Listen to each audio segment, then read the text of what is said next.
Hello, students. Welcome to my home. Here's Milo. Say hi, Milo. He's too tired. Okay. He'll probably bark in the middle of the video, but that's okay. I just wanted to give you a quick video for those of you who will be missing the lesson on Friday. And even for those of you who get this lesson in person, you can go back and rewatch it and hopefully it will benefit you. So yeah, this is the video to help you work on problem set 3. 1 through 4 is due. However, with this lesson, you should be able to get past that. Some of you are asking about deep sea travel and why we know so little about the deep sea. One thing I remembered is, there's been a lot of difficulties and accidents in the deep sea.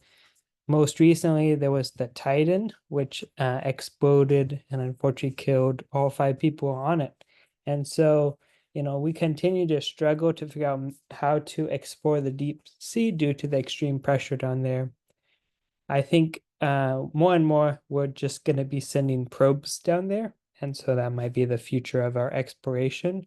But in terms of humans going down there, it continues to be a very large risk. The specific example of the Titan, what was happening was the CEO and pilot of the craft, he's CEO of this company, OceanGate.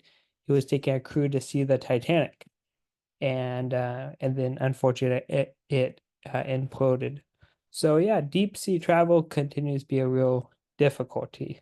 So that's something to keep in mind as we think about that.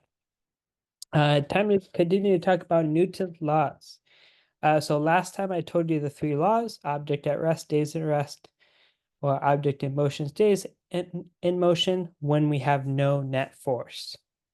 Now, what that is, that's just a special case for Newton's law, which tells us that the net force is equal to mass times acceleration. So F equals ma.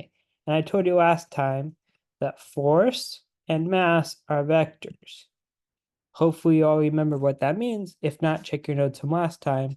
Note mass is not a vector, but force and acceleration are. I think I missaid that, but now we just said it right. So force and acceleration are vectors, mass is not. The mass is just a quantity of how much inertia object has.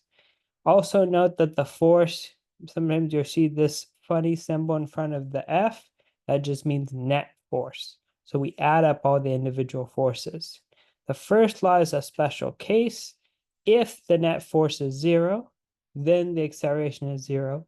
If the acceleration is 0, that means if we're at rest, we'll remain at rest. If we move, we'll stay in the same type of motion. That's just a condition of acceleration being 0. Lastly, we talked about Newton's third law, which I summarized by telling you the story about punching a wall. And you should remember, for every action, there's an equal and opposite reaction. So if you punch the wall punches back and breaks your fist. So it's very important that in this case, we're talking about the interaction between 2 forces. And this is the case anytime there's an applied force to another object. This is why when I'm standing on the Earth is able to do a force back. And so there's equal and opposite force. Okay, so what's the new idea for this unit? The new idea is just this. What if we could draw all these forces? Could we actually predict which objects will be at rest, which objects will be accelerating? Absolutely. So I'm going to be teaching you over the next 18 minutes or so how to diagram this out. This is called a free body diagram, and this is a large portion of your upcoming test. So first, we represent objects as a dot or a box, and then we draw all the forces out from it. Let's talk about some of the different possible forces we've talked about. First, we know that in all massive objects, there's the force of gravity pulling down. And we've already talked about last time some possible forces going in the opposite direction. We could be having tension. We could have normal force. That's the force of the ground. We could have friction. We could be applying a force. All of these forces, and we could even have a force at an angle, like tension along a rope. So all of these forces could be acting on this object. And if we include all these forces, we could make a nice visual picture that will tell us whether the system is at rest or accelerating or at a constant speed. So by diagramming all the forces, by using arrows, we get a big idea of what's going on. It's important to note that the magnitude of these arrows are important. Remember, magnitude and direction matters. So this arrow is different than this arrow. The difference being this would be a heavier object with a larger force going downwards. Next slide. Some common forces are these. The force of gravity, which is weight. So objects have weight because they have a particular force of gravity on Earth. So the force of gravity, which we label Fg, is going straight down. It could be a large force of gravity if we have a lot of mass. It could be a small force of gravity. Later on, we'll learn the equation for this, that the force of gravity, which is just Fg, is equal to mg. Well, where m is the mass of the object and g is 10, the gravitational constant on Earth. When we move to other places, we might have out in the solar system, we'll have different g's. Next, we have normal force. Normal force is the force from a solid surface like the ground, and it could be going up at an angle or it could be going straight up. We call this Fn, normal force. Or sometimes you just see N. Both are acceptable. There is no equation for normal force. It's a reactive force. But we do always know the direction. The direction is always perpendicular to the ground. So on level ground, it's straight up. And that's the first few examples on the problems that you see that it's straight up. So if you assume we're on level ground, it'll be straight up and often counteracting gravity. So this is when we're just standing in place, we have two forces, force of gravity down, normal force up. So when we take the net force ends up being 0 if we're staying at rest because the two cancel out. Alternatively, if something's hanging in the air, it might be hanging because of tension, which could be going in any angle depending on the rope or wire that's holding it. Importantly, we also know the direction of tension is going to be along the rope or wire.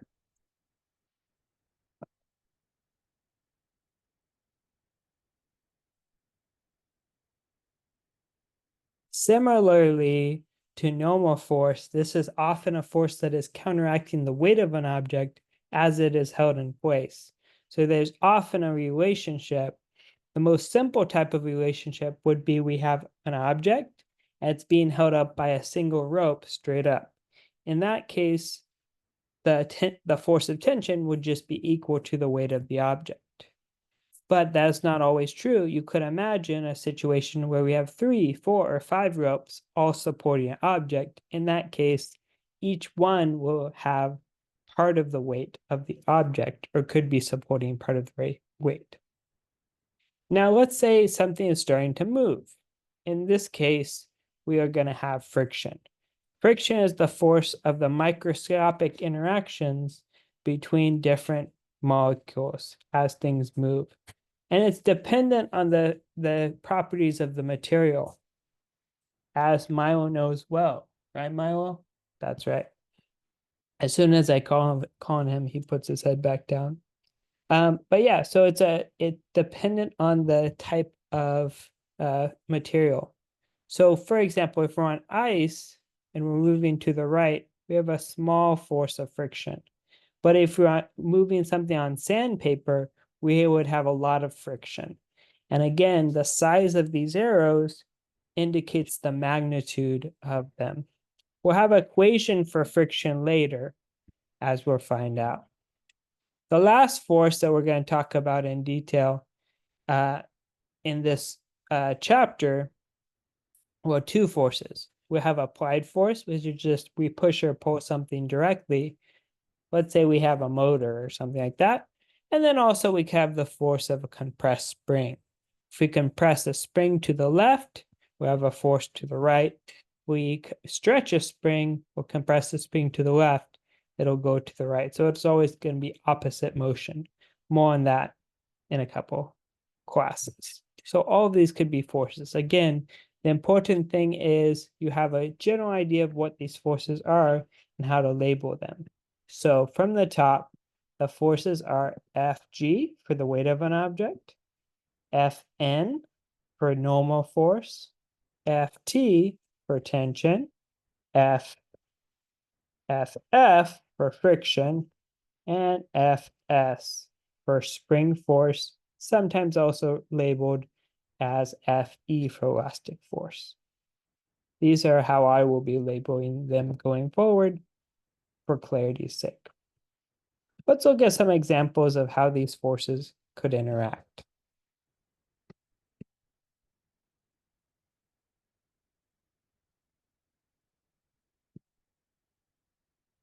Imagine a block moving on a table and it's not moving. Well, I like to always start with gravity. So we know we have the force of gravity going straight down, but it's not moving. So we can't just have the force of gravity. We also have to have another force counteracting it. Well, the fact that it's on a table means that there will be normal force. These two forces are equal and opposite. It's important to get full credit that you show them as equal. You don't make one very large and the other very small. And so we have normal force going up, and we have the force of gravity going down. The force of gravity is always the weight, mass times gravity, and normal force would just be the opposite of that.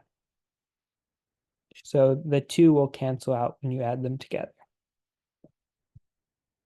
Next one, what if we're sliding? Okay, we're sliding at a constant speed. Why don't you see if you can answer this question? What will be the forces acting on this one? Okay, so hopefully you pause the video and try this for yourself. What's happening here is we have force of gravity again. It's the same box.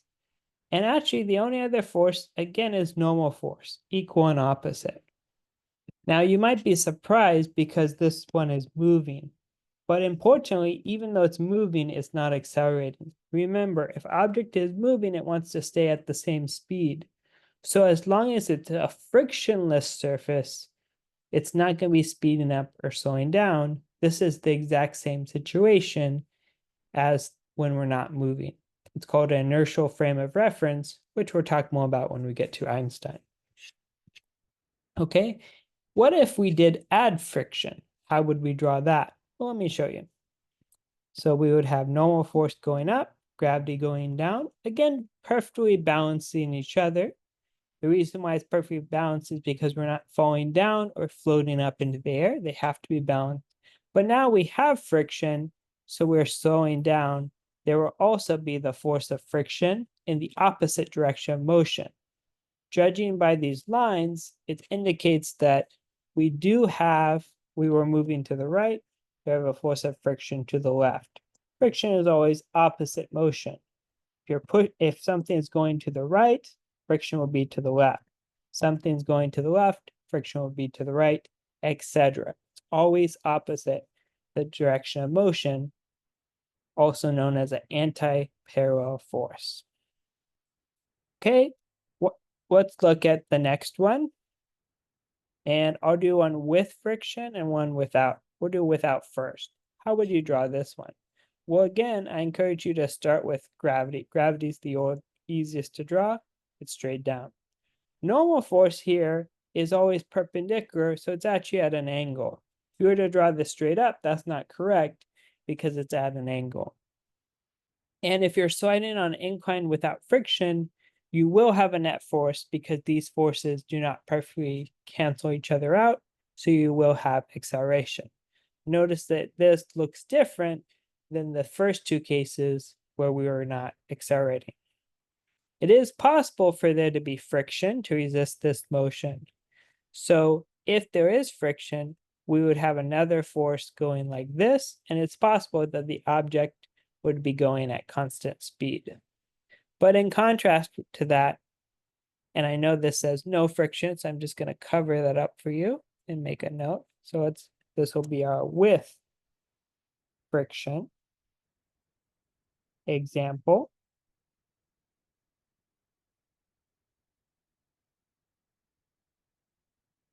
And this will be our no friction example, just so you have all the examples. And we have gravity down and then no friction. And so in this case, we will be accelerated.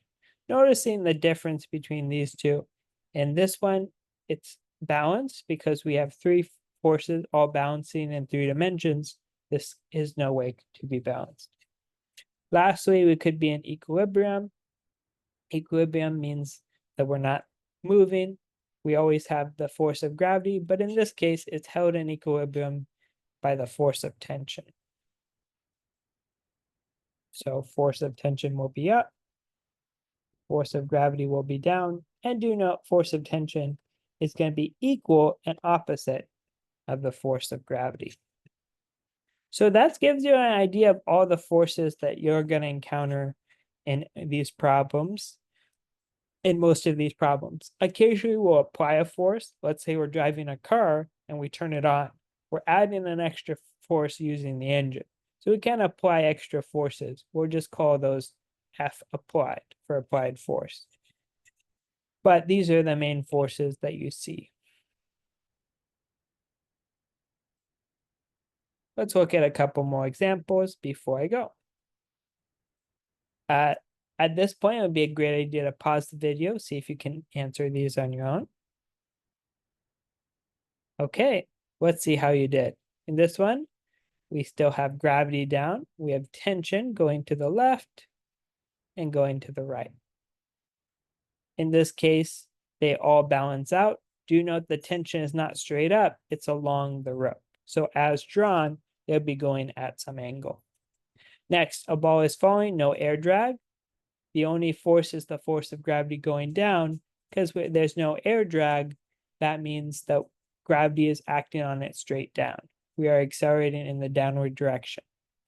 If we're at terminal velocity, that means we're going at constant velocity because in addition to the force of gravity down, we have the force of friction, specifically air resistance, straight up. The two have to be equal and opposite. Would not be correct to make this a small one. That would be incorrect because that would not be terminal velocity. We have a large amount of air resistance at terminal velocity.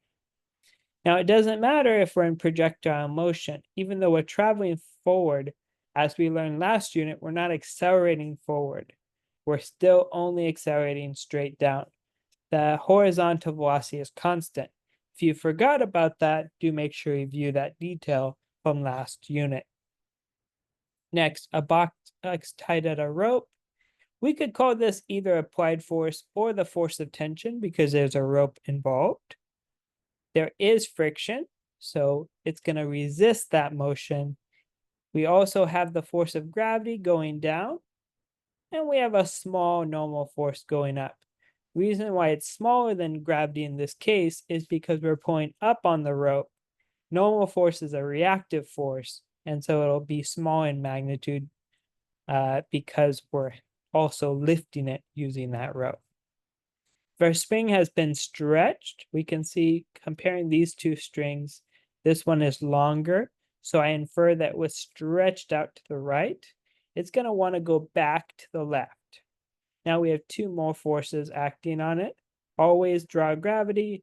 And because, again, it's not in the air, we have normal force. In contrast to that, if it was compressed, it would want to go back to the right. And again, we have normal force and the force of gravity. So how did you do? Hopefully you got all of those drawings correct.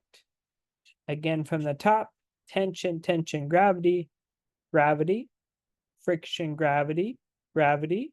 It's okay if you call this something else as long as they're equal and opposite. Normal force, gravity, tension, friction, spring force, normal force, gravity, normal force, gravity, spring force. Go ahead and make sure you try the practice problems 1 through 4 at this point. You should be able to do them and make sure your answers are as complete as possible. We started them last time, but I noticed many of you forgot to label gravity and normal force in many cases because you were focused on the other forces. Every example on your practice problems 1 through 4 will have gravity, and if they're on the ground, regardless of the other forces, they will have normal force up at an angle. Okay. Last quick notes. We will talk more about this later, but if you do want to try problems 5 through 8, do note that if a problem involves motion, we will have a net force. It could be horizontal or vertical. If it's stationary, we will not. Just like last unit, the X and Y directions will be acting independently. I will follow the convention as I told you last time. Left is negative, right is positive, up is positive, and down is negative. A quick example, before I go, if you want to try problem 5 on the problem set, looking here, we do have a net force acting on the object in both the X and the Y. To do this, we have to resolve this force using SOHCAHTOA. I'm going to leave that problem for you with a couple quick notes. The Y and the X components of this, when you put it in your calculator, should be about 4.5 for the Y and 4.6 for the X. And so we can find out the net force in the Y direction by adding up all the forces up and down. We have normal force up, that's a 3. We have weight, which is -3. And then we have this force of tension, which is positive 4. Looks like 4.5 in my calculator. So totaling all that up, the net force in the Y is 4.5 newtons. You should be able to do the same thing in the X direction and get a similar answer. In this case, we have 4, and we have what I got in my calculator, something like 4.6. So the net force should be 0.6. If you're not comfortable with that, ask me about it next time and we'll go over it in class. But for those of you who are working ahead, this is the technique for doing problem number 5. Okay, big picture where we're going. Again, we didn't do too much of this today as it's just introduction to the drawings, is we represent our object with a box or dot. We draw all the forces. Some common forces are the weight or force of gravity, which is mass times gravity, normal force, which is always perpendicular to the surface, tension, which is along the rope, friction, which always opposes motion, and spring force, which also is opposite to however it was displaced. Next time, we'll talk more about how to solve the problems by, if I give you the forces, how can you calculate the acceleration in each direction? This looks scary. Don't worry, I'll be there to help you with it next time. And that's all for this time. Milo's hungry, so I'm gonna go. Here's the answers to the problem set. If you want to get started, you can.